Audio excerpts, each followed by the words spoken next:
Keesh, the Son of Keesh. By Jack London. Thus will I give 6 blankets, warm and double, 6 files, large and hard, 6 Hudson Bay knives, keen-edged and long, 2 canoes, the work of Mogum, the maker of things, 10 dogs, heavy-shouldered and strong in the harness, and 3 guns. The trigger of one be broken, but it is a good gun and can doubtless be mended. Keesh paused and swept his eyes over the circle of intent faces. It was the time of the great fishing, and he was bidding to Nome for Susu his daughter.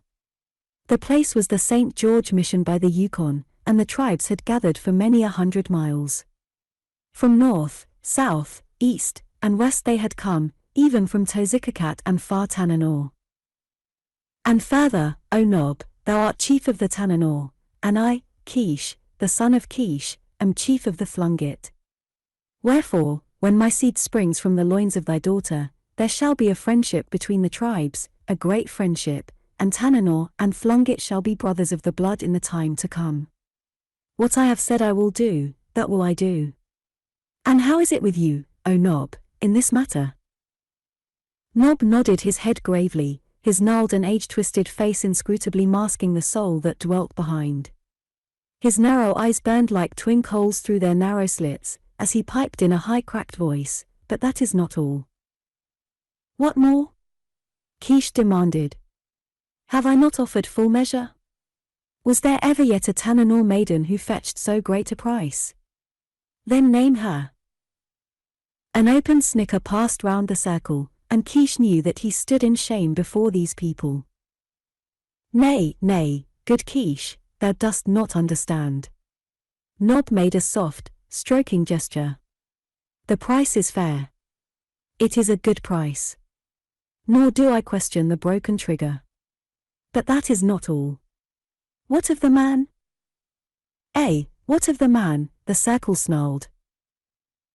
It is said, Nome's shrill voice piped, it is said that Keesh does not walk in the way of his fathers. It is said that he has wandered into the dark, after strange gods, and that he has become afraid. The face of Keesh went dark. It is a lie, he thundered. Keesh is afraid of no man. It is said, old Nome piped on, that he has hearkened to the speech of the white man up at the big house, and that he bends head to the white man's God, and, moreover, that blood is displeasing to the white man's God. Keesh dropped his eyes, and his hands clenched passionately. The savage circle laughed derisively, and in the ear of Nome whispered Madwan, the shaman, high priest of the tribe and maker of medicine. The shaman poked among the shadows on the rim of the firelight and roused up a slender young boy, whom he brought face to face with Keesh, and in the hand of Keesh he thrust a knife. Nome leaned forward. Keesh. O Keesh. Darest thou to kill a man? Behold. This be Kitsnu, a slave. Strike, O Keesh, strike with the strength of thy arm. The boy trembled and waited the stroke.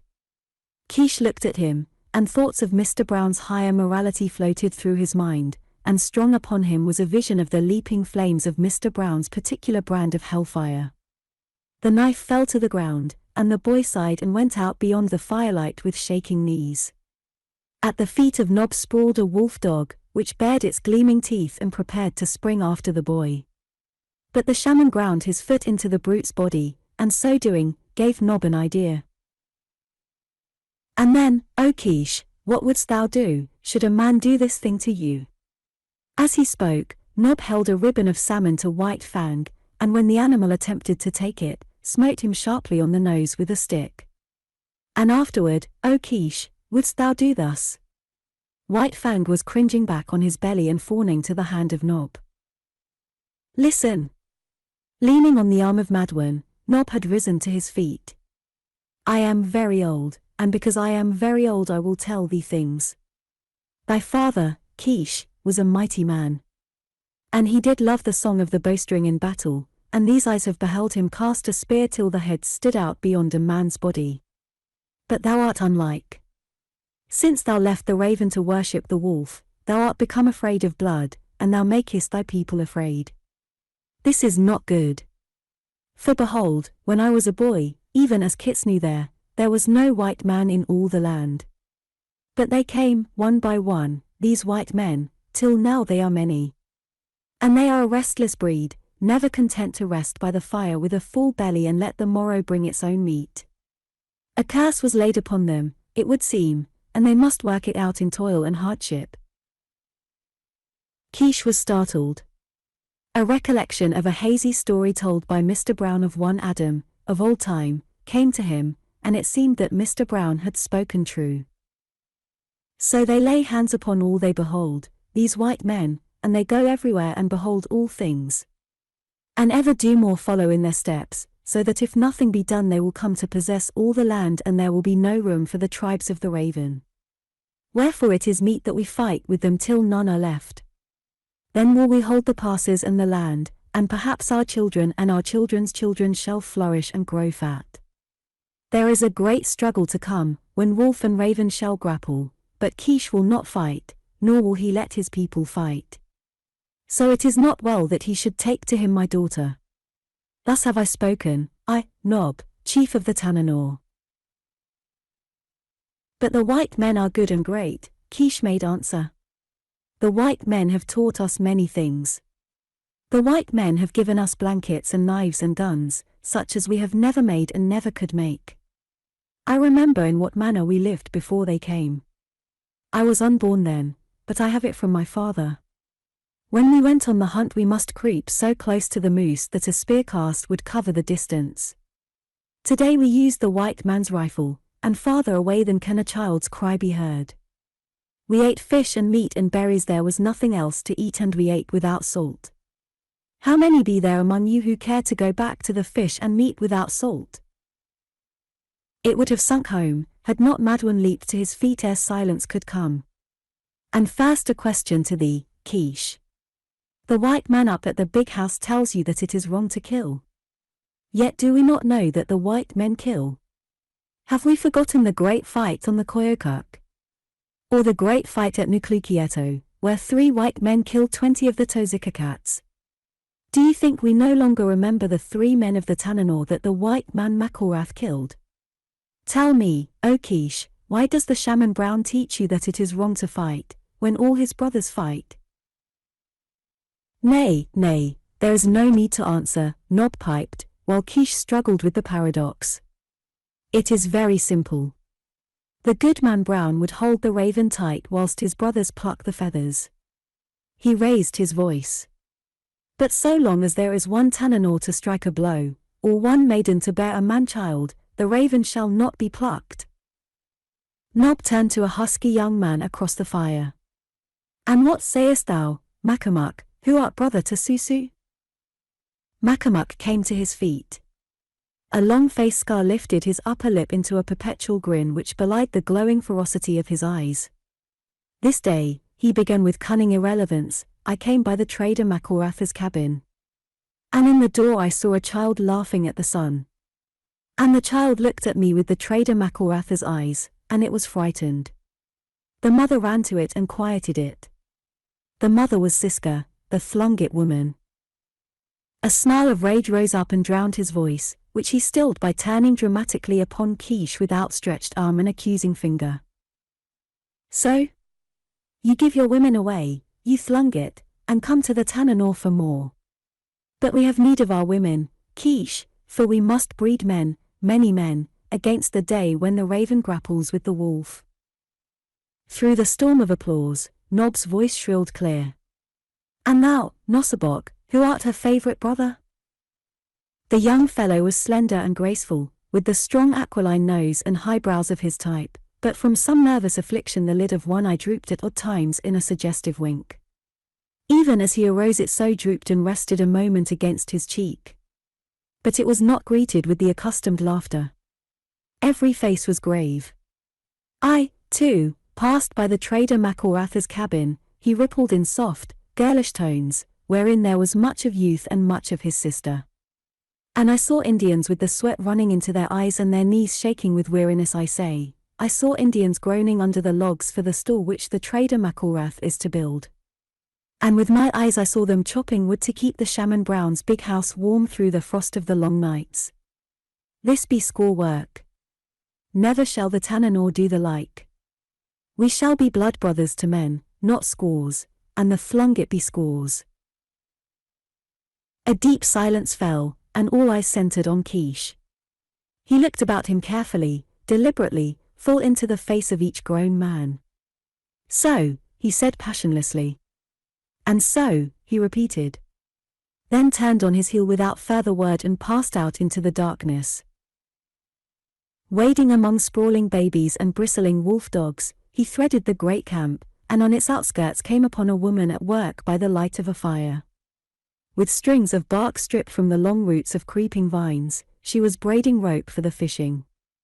For some time, without speech, he watched her deft hands bringing law and order out of the unruly mass of curling fibers. She was good to look upon, swaying there to her task, strong-limbed, deep-chested, and with hips made for motherhood. And the bronze of her face was golden in the flickering light, her hair blue-black, her eyes jet. "O Susu," he spoke finally, "thou hast looked upon me kindly in the days that have gone and in the days yet young. I looked kindly upon thee for that thou wert chief of the Thlunget," she answered quickly, "and because thou wert big and strong." "Eh?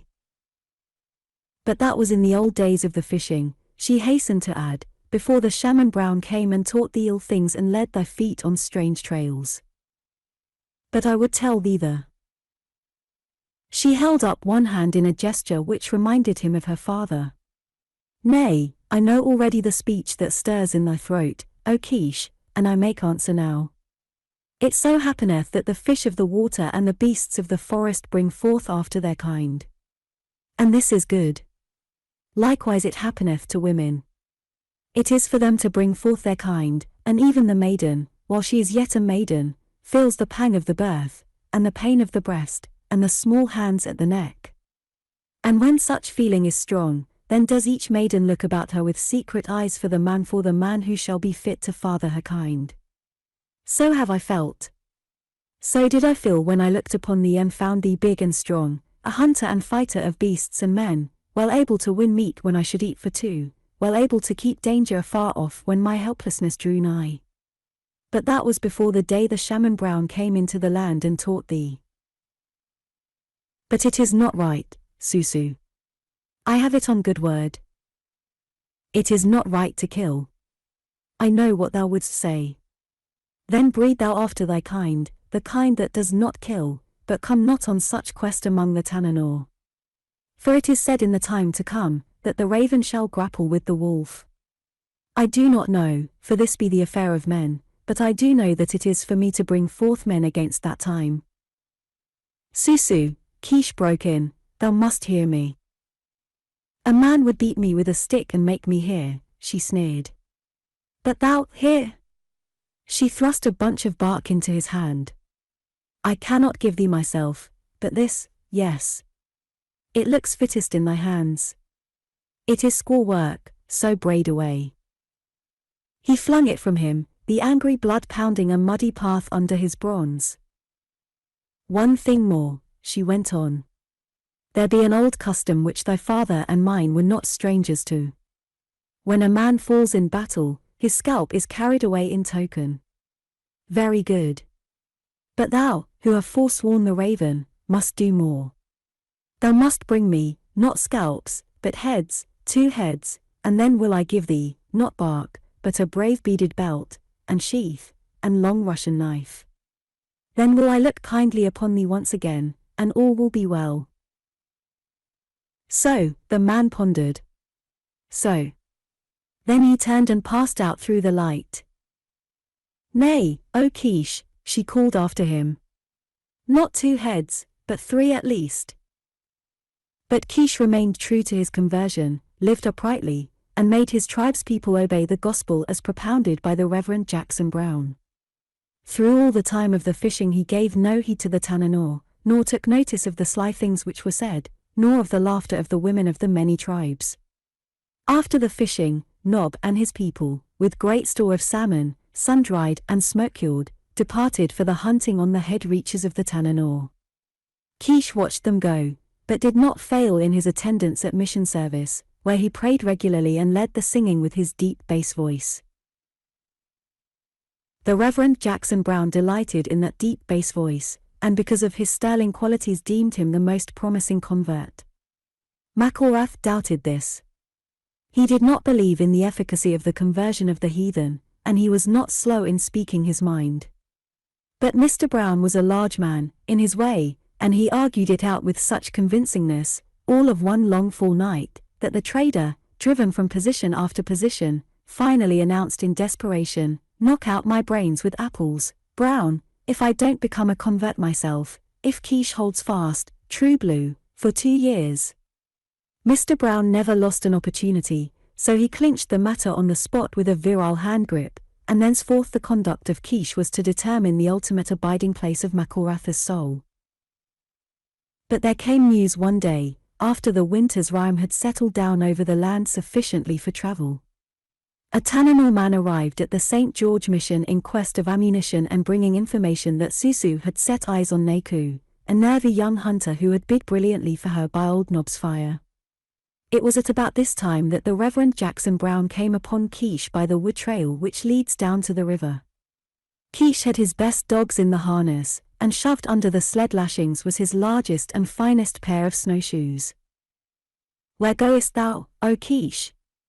"Hunting," Mr. Brown asked, falling into the Indian manner. Keesh looked him steadily in the eyes for a full minute, then started up his dogs.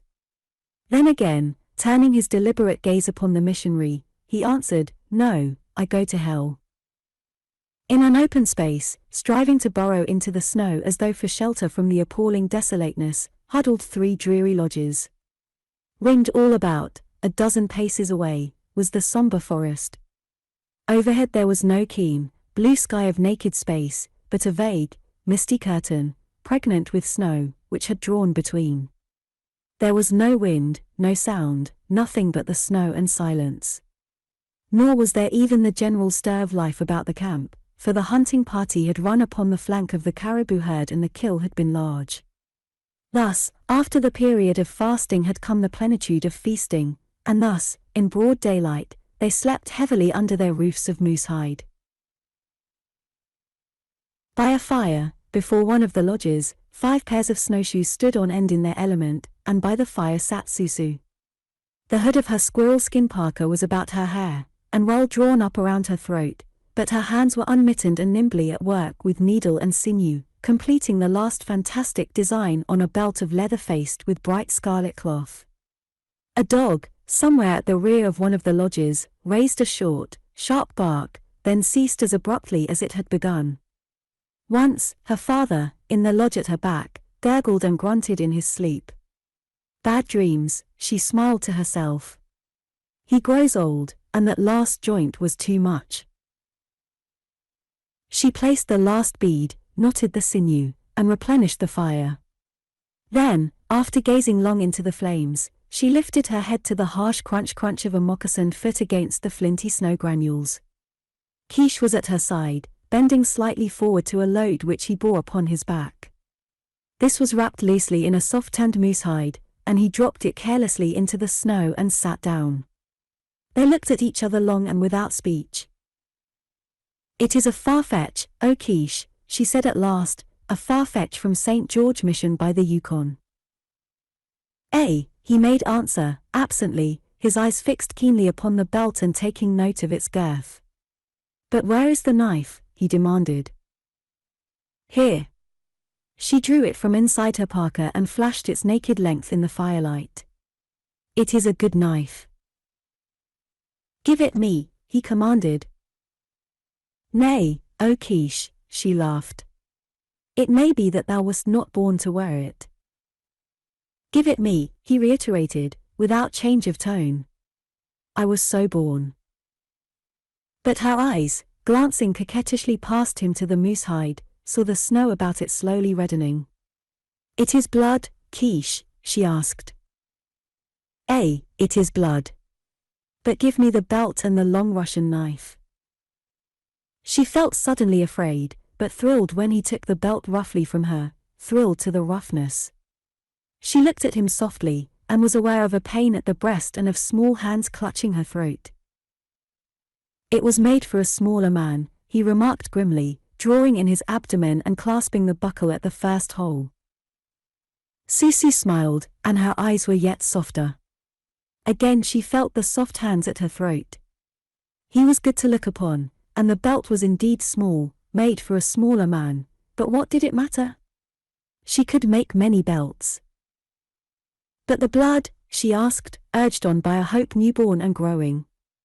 The blood, Keesh. Is it, are they, heads? They must be very fresh, else would the blood be frozen. It is not cold, and they be fresh, quite fresh. Oh, Keesh. Her face was warm and bright. And for me? For thee. He took hold of a corner of the hide, flirted it open, and rolled the heads out before her. 3, he whispered savagely, nay, 4 at least. But she sat transfixed.